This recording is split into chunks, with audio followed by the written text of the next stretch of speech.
Šioje pamokoje parodysiu dar daugiau callbackų, kurios pagyvins mūsų serverį biškį. Padarysim komandą, su kuria atspawninsim mašiną prie mūsų. Ir dar padarysim, kad neatsirastumėm mes po žeme. Visų pirma, kas yra kintamieji? Kintamieji mums leidžia skaičiuoti ir daryti matematikas, taipogi leidžia daryti daug skiuosum dalykų. Šitie argumentai, kaip player ID ir reason, yra išreikšti kintamaisiais. Yra keli kintamųjų rūšiai, tačiau pradėsime nuo pačio paprasčiausio integerio. Kuriant integerį, nebūtina nurodyti, kad tai yra intas. Bet jeigu nurodysime, irgi nebus klaida. Nes tai yra pats paprasčiausias kintamasis. Tai norint sukurti naują integerį, reikia rašyti new ir tada kintamojo pavadinimą. Pavadinkime integer. Mes šitam kintamajam galim suteikti reikšmę. Tarkim, lygu 5. Dabar, kai aš prašysiu kažkur integer, man parašys 5. Taip, dabar sukursiu dar 2 kintamosius, tokiam kaip ir pavyzdžiui, kaip galima daryti visokius dalykus. Tarkim, new integer 2 lygu 6 ir new integer 3 lygu integer pridėta integer 2. Taigi, įsivaizduokite, mes jam visiems suteikiam reikšmės, kai mes juos sukuriam. Integer reikšmė yra 5. Integer 2 reikšmė yra 6. Tai reiškia, o integer 3 reikšmė yra integer 1 pridėta integer 2. Tai reiškia, jo bus 11. Galime patestuoti, ar iš tikrųjų tai bus print ir integer 3. Taipogi perkeliame šitą į game mode init, kad mes tą galėtume patestuoti. Aha.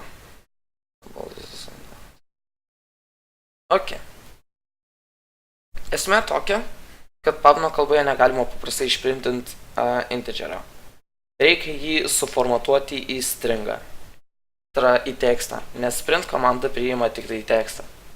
Mes naudosime format funkciją. Format funkcija yra va šitam valinke. Aš įdėsiu į descriptioną. Kaip matote, format funkcija turi bent jau 3 argumentus ir tada turi beveik kiek argumentų. Gerai. Kad mes pirmą suformatuotumėm kažką, mums reikia dar vieno kintamojo, kad mes tam kintamojui galėtumėm padėti valoje. Koks yra teksto kintamasis? Geras klausimas. Teksto kintamasis yra stringa. Kad mes sukurtumėm stringą, rašome new, tada mūsų kintamojo pavadinimas bus tekstas ir tada 2 lūkštinius kraustus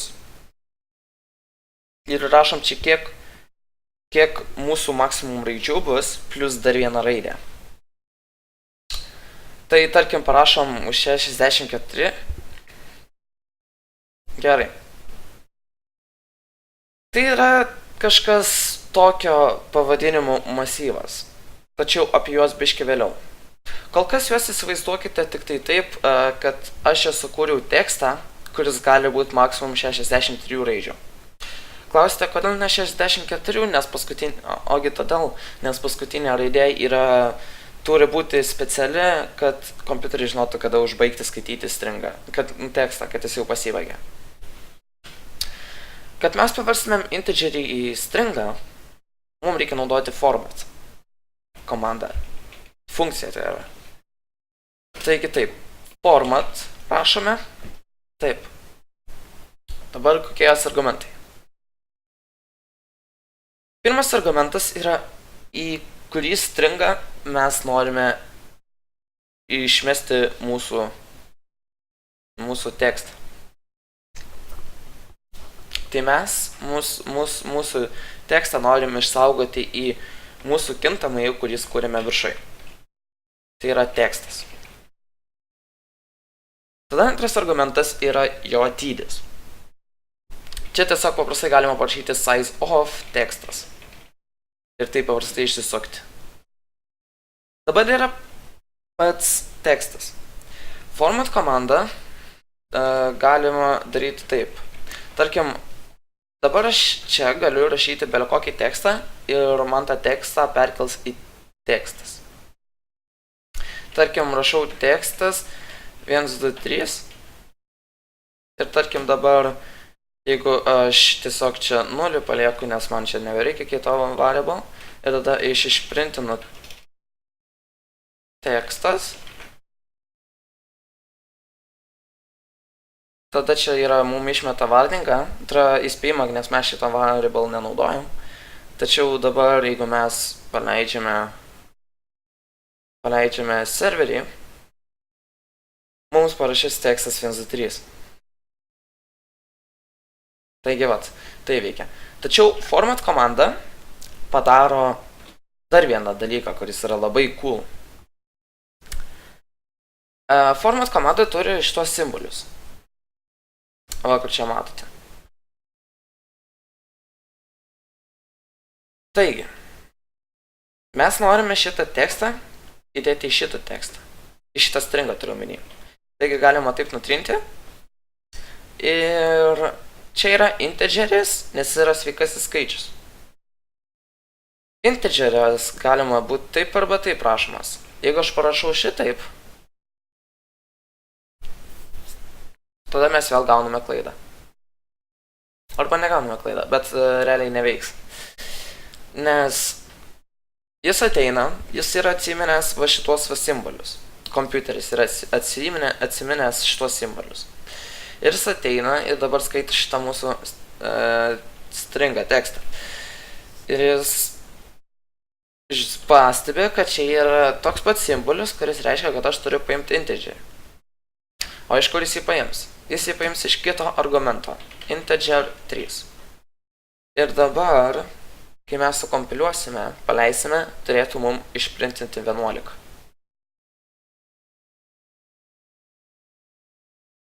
Ir dabar, kai aš paleidžiu serverį, mum išprintino 11. Viskas veikia.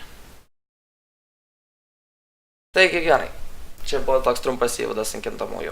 Taipogi format komandos nereikia visur naudoti. Jeigu mes norime paprastai tekstui suteikti reikšmę teksto, tai galime paprasčiausiai irgi taip pat padaryti kaip ir su integeriais. Tiesiog parašome lygų ir tarp kabučių parašome tekstą labas. Na čia biškai keistai parašiau, bet koks skirtumas. Ir dabar, kai mes paleisime mūsų serverį, mum parašys labas, nes mes tai parašėme. Aš dabar parodysiu jums du callbackus. Tai pradėsiu nuo lengviausio. Iš šiandienos scripting callbacks on player spawn. Gerai? Šitas callbackas yra iššaukiamas, kai žaidėjas atsiranda. Mes gauname player ID kaip argumentą. Mes šitą player ID galime naudoti savo kode. Tai yra tiesiog paprastas kintamasis, kuris yra integer reikšmės, tai jis yra tiesiog sveikasis skaičius. Kiekvienas žaidėjas prisijungęs į Sampo serverį turi ID. Jeigu paspausite tabą, yra kairiai ten skaičiukai, tai čia yra tie ID ir čia atsiunčia to žaidėjo ID, kuris atsispaunina. Taip. Kai žaidėjas atsispaunina, mes turim padaryti, kad mes turime jį perkelti į kitą vietą.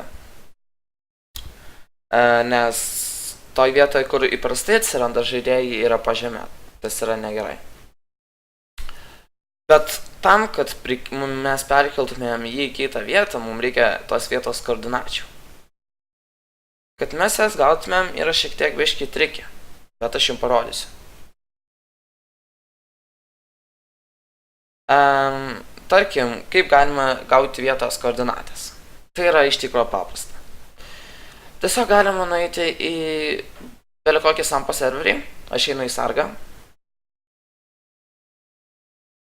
Ir arba nebūtinai man atrodo, reikia būti, kad sampo serveris koks nors, gali ir mūsų serveris, bet mūsų serverį nėra dar mašinų, tai nusikauti iš vienos vietos į kitą yra gana sunku. Tarkim, kaip gauti kažkokios vietovės vietą. Kadangi aš dabar esu Lavarte, ir realiai čia man, kol nusigaučiau iki miesto, būtų labai ilgai, tai tiesiog rašome save. Ir kaip rašome /save, rašo on foot position save. Realiai mums tik tiek reikia, galima dabar atsijungti iš čia ramiai. Mes galime nueiti į mūsų dokumentus. Ir čia turėtų būti tas Andrės user files ir sum. Ir yra saved positions. Taigi vat, čia yra mūsų išsaugotos pozicijos. Mums reikia pirmų 3 valandoje, nes tai yra koordinatės, o toliau eina pasisukimas. Gerai. Dabar taip padarome, mes išsikopijavome koordinates ir dabar jas galime naudoti. Taigi, kai išdėstėte spawniną, mes turime nustatyti jo poziciją. Kad mes tą padarytume, mes turime susirasti mūsų funkciją. setPlayerPos turi 4 argumentus. Pirmas yra player ID, tai yra paprastas integeris, ir tada floatus. Floatai yra dar vienas kintamasis. Jis yra kaip integeris, tik tai, kad po kablelio galima rašyti. setPlayerPos. Ir kaip sakiau, turi 4 argumentus. Pirmas yra player ID. Iš kur mes jį gausime? Mes jį gausime iš mūsų argumento. Tai gerai galima rašyti player ID. Dabar turime tuos koordinatės X, Y ir Z, kad mes nukeldytumėm tą žaidėją. Tiesiog išpastinom iš praeito failo ir turėtų būti viskas gerai. Ir dabar mes turėtumėm atsirasti toje vietoje. Ir dabar, kai aš tiesiog spawninu, aš atsirandu iš toje vietoje, lygiai toje pačioje. Tai vat matote, tai veikia. Mes on player command text mes gauname 2 argumentus, player ID ir command text. Taipogi čia matote yra, čia taipogi yra send client message, tai šita funkcija atsiunčia vienam žaidėjui žinutę. Ne visiems, bet vienam žaidėjui. Jie turi 3 argumentus ir tiesiog pirmam argumentui reikia player ID parašyti, antroji spalva ir trečioji tekstą. Taigi gerai, o čia gauname 2 argumentus. Gauname player ID ir gauname command text. Tai čia yra stringas. Tarkim, mes galime jį išrašyti žaidėjui. Ką jis prašė. Tai galima paprasčiausiai, šitą taipogi nutrinsiu, nors gal nenutrinsiu, nes vis tiek reikės man paskiau prašyti. Send client message player ID raudona ir cmd text. Jeigu aš parašysiu kokią nors komandą, man ją turėtų atrašyti atgal į raudonai. Jeigu aš taip rašau, man to neiššaukia tos komandų teksto, bet aš jeigu rašau su slashu sveiki, man iššaukia. Čia yra if sąlyga. Man atrodo, aš dar nekalbėjau apie ją. Taip. If sąlyga veikia taip. Visų pirma, nueina į skliaustelius, patikrina reikšmę Jeigu reikšmė yra teisinga, tada įvykdo šitą kodą. Jeigu reikšmė yra neteisinga, jie praleidžia šitą kodą. Kas yra return? Return 1 reiškia, kad mes suprocesavome viską gerai. Kai yra return 1, reiškia, mes išprocesavom šitą komandą ir šitai komandai yra viskas gerai ir daugiau tai jos niekur niekam nesiūs. O kai yra return 0, tai reiškia, mes tos komandos neradome. Tarkim, jeigu aš čia turėčiau po returno kokį, tarkim, nuteleportuok žaidėją kažkur, jo neįvykdytų jau. Realiai, ką galima padaryti, galima nustatyti šitą į 1 ir turint omeny, kad jeigu šitą randa vis tiek sugrąžins ir jeigu čia ateis tik tai vienu atveju, jeigu nerado, tai galima parašyti send client message, išsiųsti žinutę į player ID, kad taipogi reikia spalvos raudona, tokios komandos nėra. Šitas reiškia string compare, tai jis patikrina, ar stringai yra vienodi. Nu, realiai ne. Realiai kaip vyksta, tai string compare gražina skaičių,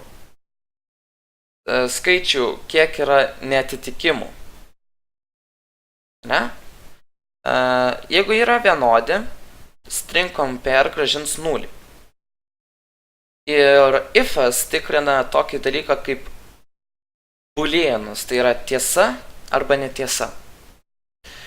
Tiesa gali būti išreiškiama 0 arba vienetu. Jeigu 0 yra netiesa, vienetas yra tiesa.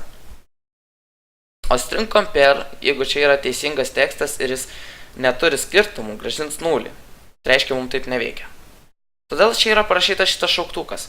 Tai jis paverčia 0 į vienetą ir vienetą į 0. Tiesiog pakeičia iš tiesos į netiesą. Ir iš netiesos į tiesą. Ir visas tas kartu sudėjus, jeigu pamastytumėte, viskas labai gerai eina. Taigi, mums rūpi tik tai šitas argumentas, kuris yra kuo mes lyginam. Nu, ką mes lyginam. Pirmas yra cmd text, o kitas ką mes lyginam. Tai mes, tarkim, mūsų komanda bus paprasta tiesiog mašina. Yra, man atrodo, paprasta komanda create vehicle. Mums reikia koordinačių. Aha. Mums reikia koordinačių. Kaip mes gausim koordinatės? Yra tokia komanda kaip get player pos, kuri gauna mums poziciją. Ir tiesiog sugrąžina mums mūsų poziciją. Pirmas argumentas yra player ID ir kiti 3, kur išsaugot mūsų informaciją. Taigi, jeigu mes sudėsime viską, ką sužinojom, ir beje čia galim pamatyti, kaip reikia deklaruoti floatus, tai realiai viskas turėtų atrodyti taip. Visų pirma, mes turime susikurti 3 kintamuosius, į kuriuos išsaugosime savo žaidėjo koordinatės. Float x, float y ir float z. Float tai yra kintamojo tipas, o po dvitaškio rašomas tiesiog koks kintamasis tai yra. Ne? Kai mes taip sukuriam, mes sukuriam 3 floatus. Tada naudodami get player pos, player ID, x, y, z, mes iš tuos kintamosius išsaugojam žaidėjo poziciją. Dabar galime naudoti create vehicle. Dabar taip, create vehicle turi gana daug argumentų. Dabar aš juos gana paprastai išaiškinsiu. Tai pirmas yra model ID. Tai čia yra kokią mašiną aš turiu atspawninti. Žinau, kad 411 yra Infernus. Jo, mes atspawninsim Infernusą, kuria yra idas 411. Taigi, mūsų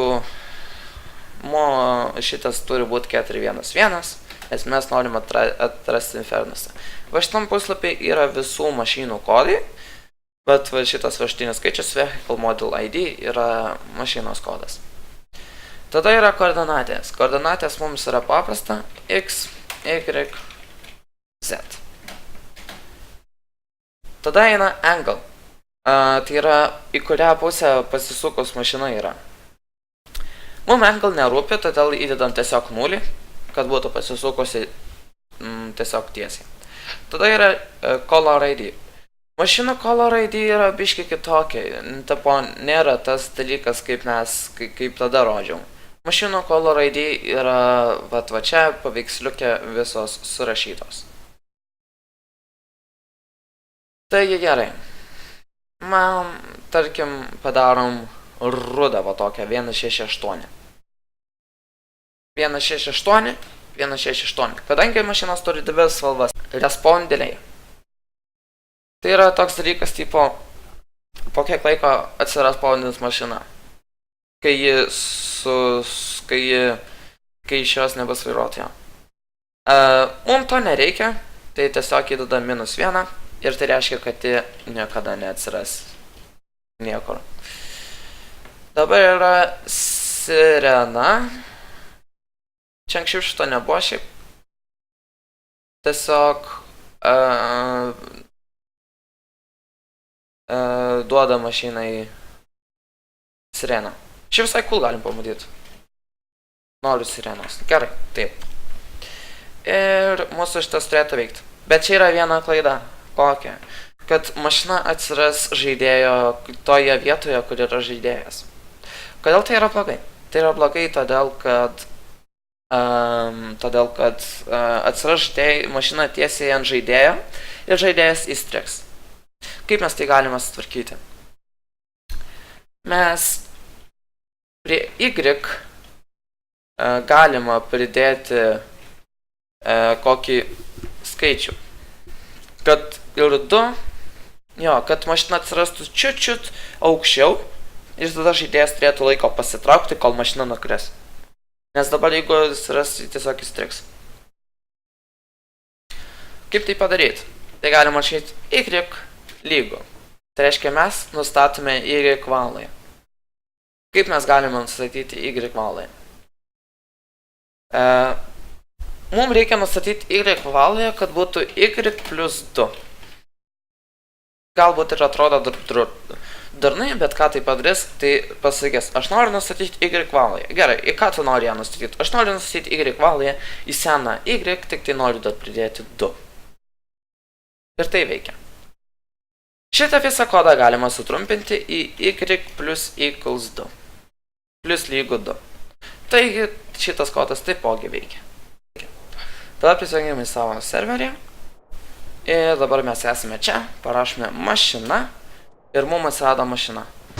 Kalba, tas 2 buvo per mažai, todėl mes galim jį pakeisti į 10. Nes 2, man atrodo, yra labai mažas skaičius, nes matėte, biški mašina buvo pakilus, bet labai nedaug. Ir vat mūsų Infernusas. Ir viskas gana gerai veikia. Taigi, ačiū žiūrėjimą, su jumis buvo aš Kuzi. Palikite laiką ir subscribe, jeigu aš jums tikrai padėjau ir jeigu norite daugiau tokių video. Nes realiai tai tie skaičiai kylantis motyvuoja, jeigu jie kyla aišku. Tai susitiksime kituose epizoduose. Ačiū, kad žiūrite ir darykite labai jausius serverius. Išmeskit sargą iš geriausių serverių ir padarykite savo žiauriai gerus serverius. Taigi jau. Ačiū žiūrėjimas, jumis buvo Škutis, tiksime kitam epizode.